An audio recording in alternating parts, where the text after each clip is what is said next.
Questions and comments. The Honourable Member for Sherwood Park, Fort Saskatchewan. Thank you, Mr. Speaker. I've been following this debate closely, and there are many things that the minister has said which simply are not so. She talks, for example, about record levels of marijuana use. Now, I have in front of me, this is from Statistics Canada website. This is a comprehensive Canadian addiction survey that looks at drug and alcohol use. Now, in 2004, 14.1% of Canadians reported that they had used cannabis in the last year. In 2008, 11.4%. In 2010, 10.6%. And in 2011, 9.1%.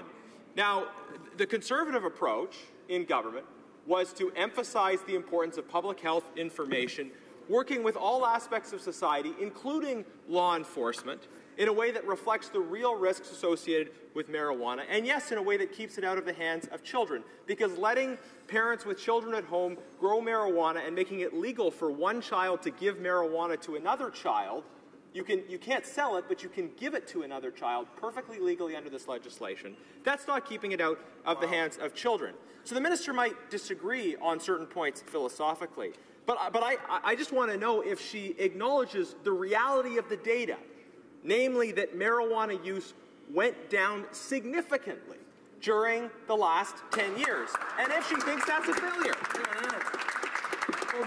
The Honourable Minister of Justice.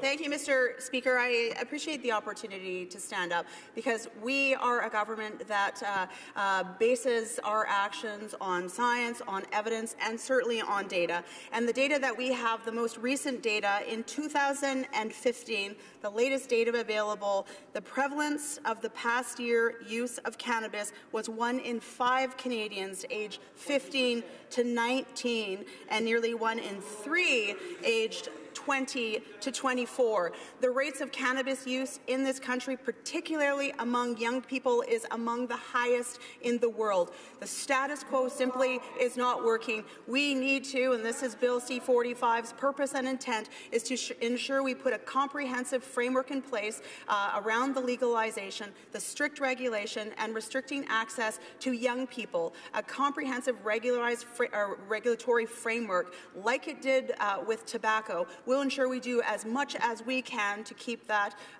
cannabis out of the hands of kids, while at the same time ensuring that we invest $40 million in the promotion of an educational campaign, public awareness, particularly among young people, about the risks of usage of cannabis. That's what we're committed to doing, working with other jurisdictions. Thank you, Mr. Speaker. Yes, point of order. The Honourable Member for Sherwood Park, Fort Saskatchewan. Thank you, Mr. Speaker. And maybe there was a miscommunication.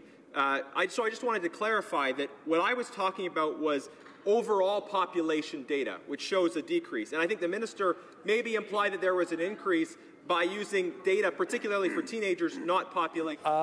I'm afraid that I think we're getting into a debate right now, but I'm sure there will be other opportunities to ask questions or enter the debate a little bit later on. Resuming debate, the Honourable Member.